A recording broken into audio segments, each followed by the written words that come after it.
Spend the weekends with me.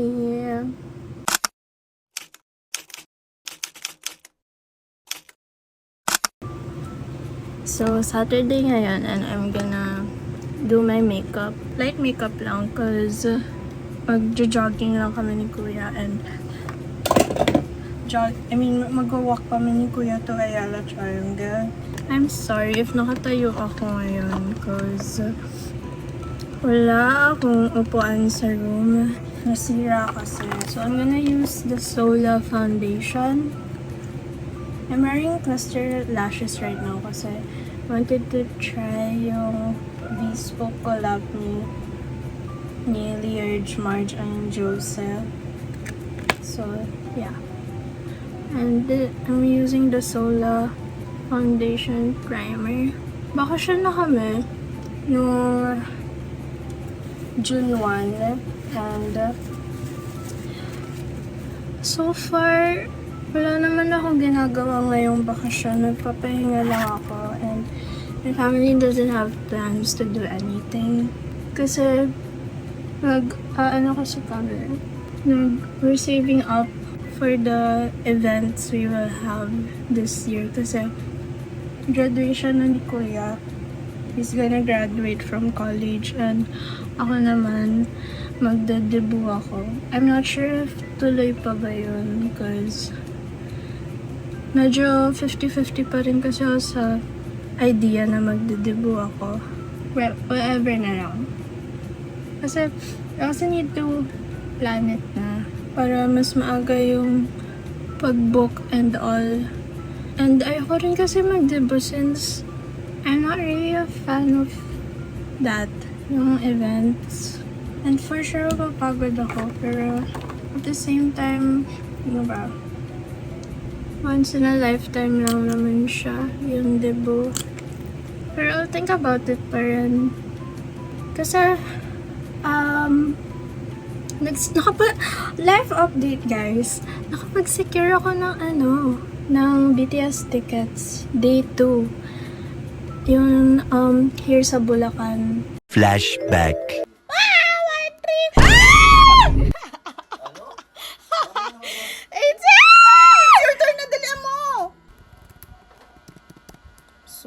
Suga.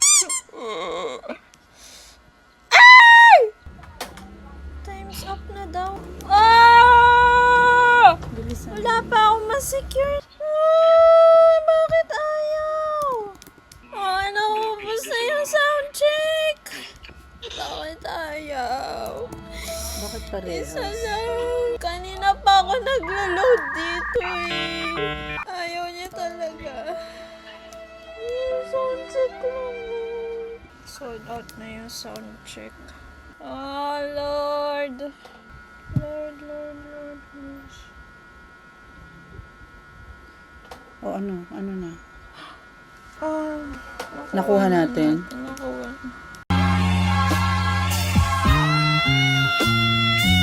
Oh, makikita ko sila, mami. Oh, thank you. End of flashback. Dami ko pala nalagay.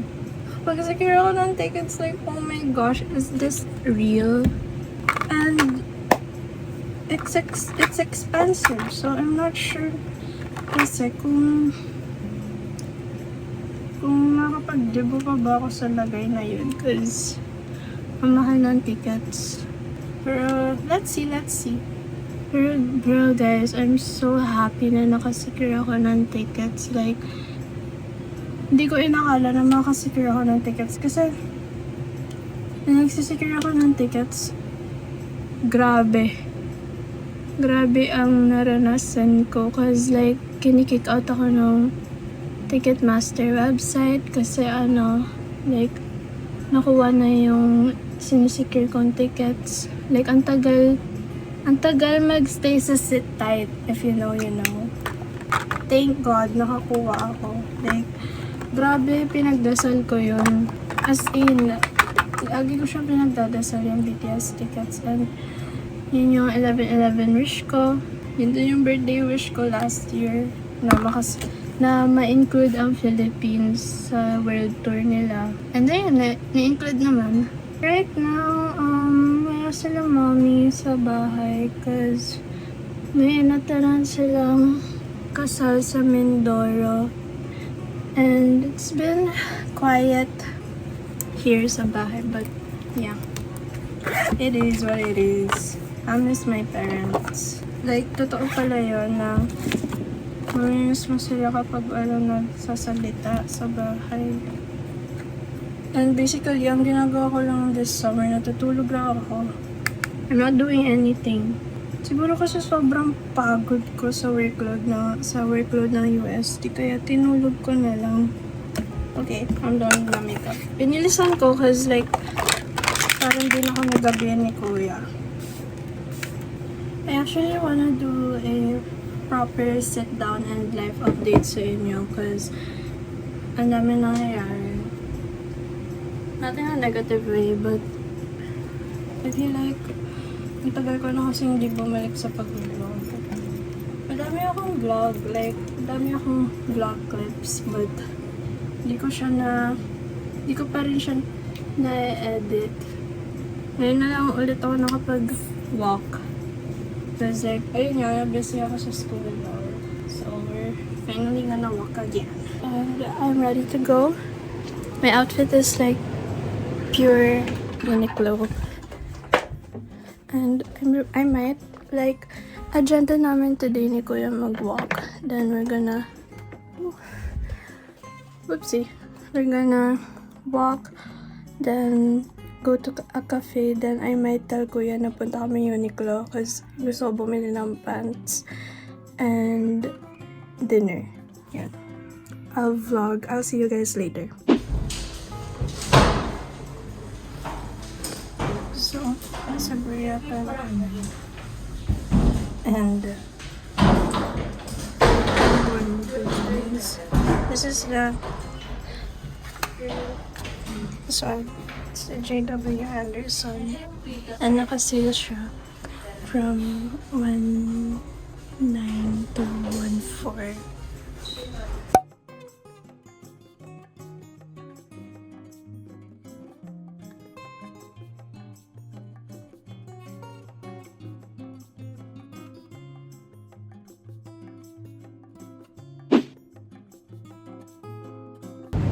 So we got Chatramun and we're gonna go home.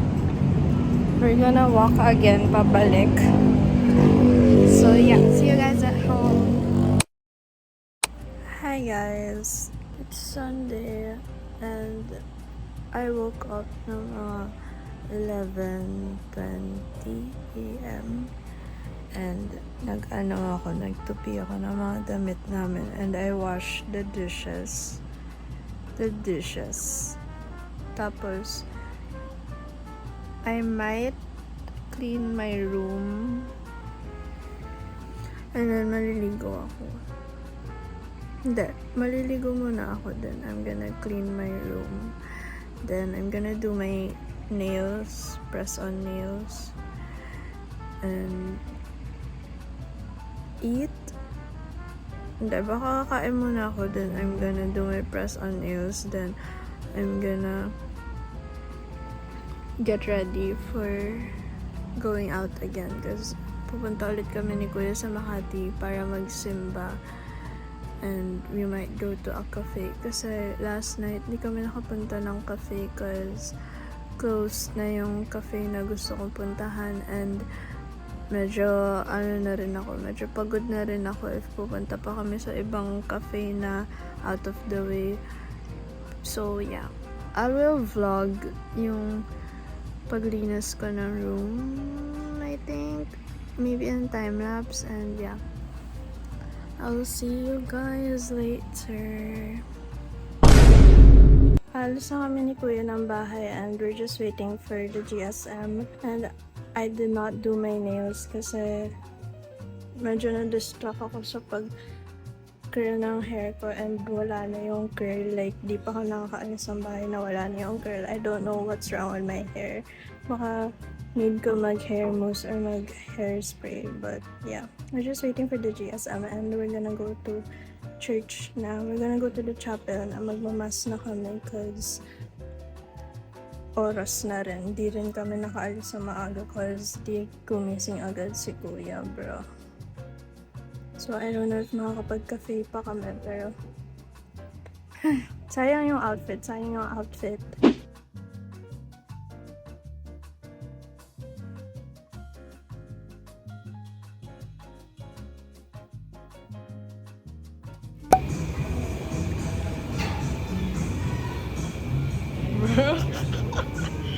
Hindi ko mga I'm curious. Guacamole yan, di ba? Guacamole yan. Kala ko yung ganito. It's actually matcha sauce, bro. Kaya Bro. nakakalaman sa akin. Ako rin eh, bro.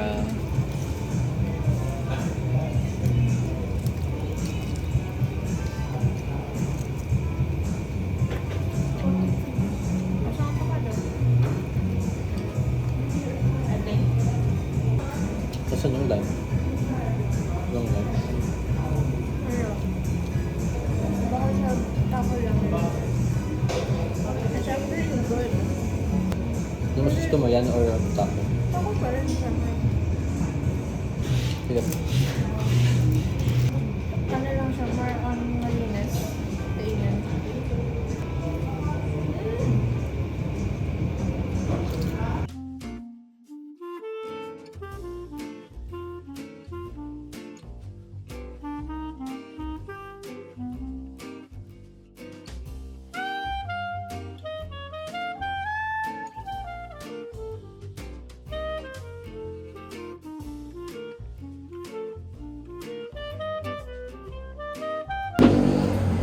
Okay, let's go. Ula. Dami tao. Oh my god, bro. I say take out. Tapos book agad ng car.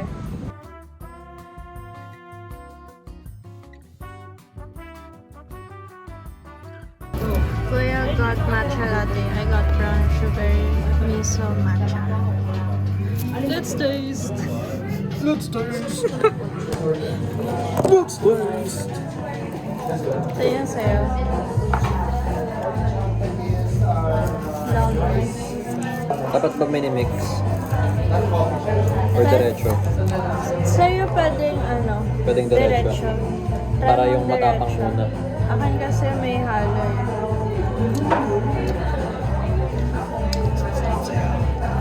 Ito ba? You must be glazing. Can I try muna yung sa'yo?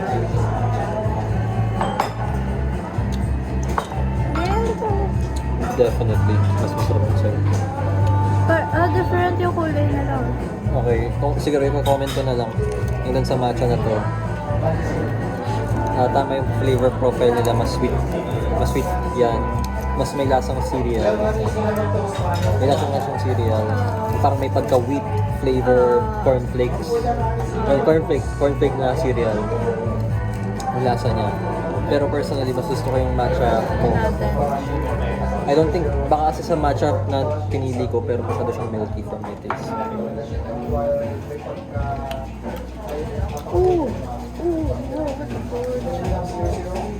Umiwan na yung mga monkey.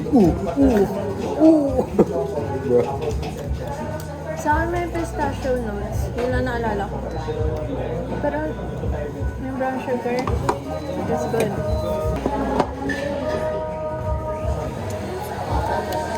I like mine more. Para siyang milk tea. Hindi siya matcha for me. Parang umiinom ng milk tea. Pikit ka ng mata mo. Tapos may imagine mo, milk tea. Milk tea ng ano, ng coco. May ano siya, pait sa dulo. May part niya siya sa dulo. Pero mas lasa siyang milk tea. Ano na ba na ako? Pudding? Pudding these nuts?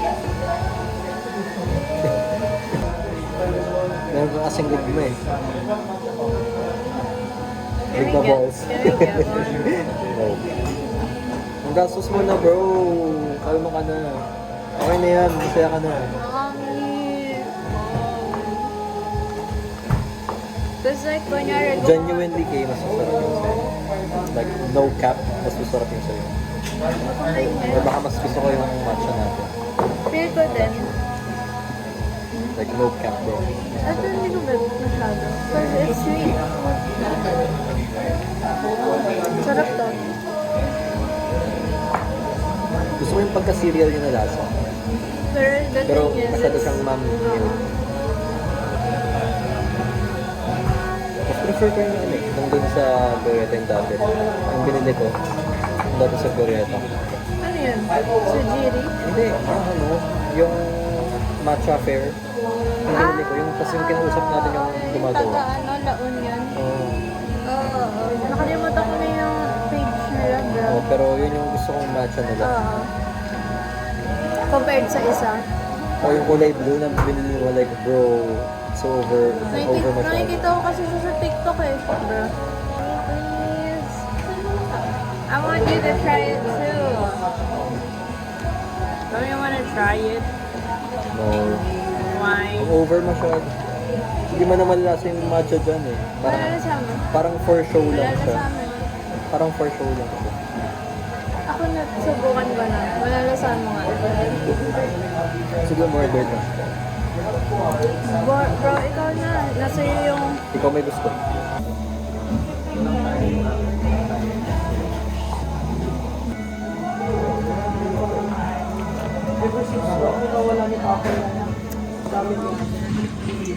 Hi guys, so we just got back home kanina mga 10 and I forgot to vlog na naman and I'm so sorry kasi minsan naman I'm like in the moment na talaga. In the moment. Nakakalimutan ko talaga mag-vlog. So, ayan. So far, na-enjoy ko naman weekend ko because nagawa ko naman yung mga gusto kong gawin and gusto kong mapuntahan this weekend. And yeah, I might vlog this week if ever na may gagawin ako. Pero tomorrow, since hindi ko nagawa na maglinis ng room, maglilinis ako tomorrow bago umuwi sila mom. And I might vlog that kasi I wanna vlog yung paglagay ng press on nails ko. Kasi gusto ko na ulit mag-press on nails pero I don't know if kaya ba ng nails ko na nag-press on ako kasi medyo may sugat pa siya. Medyo sensitive pala yung nails ko. Or baka mali lang talaga yung pagtanggal ko ng press on nails. Pero yeah, and I'm gonna unbox the new album of BTS, yung Arirang. Because I haven't unboxed the other two. Na-unbox ko na ata yung Weavers album. I'm not sure kung ano yung album na yun, pero yeah. Na-unbox ko na, pero yung iba hindi ko pa na-unbox. Cause like, sabi ko, I'm just gonna unbox it if I did something. If I accomplish something, parang ganun. Medyo kulang pa kasi yung mga ginagawa ko, so, to like, you know, to feel na worth it siyang buksan. Hindi ko ma-explain. Pero yeah. I'll see you guys tomorrow if I'm gonna vlog. Pero hopefully makapag-vlog ako because I wanna go back to vlogging. Yeah. Thank you guys for watching the vlog.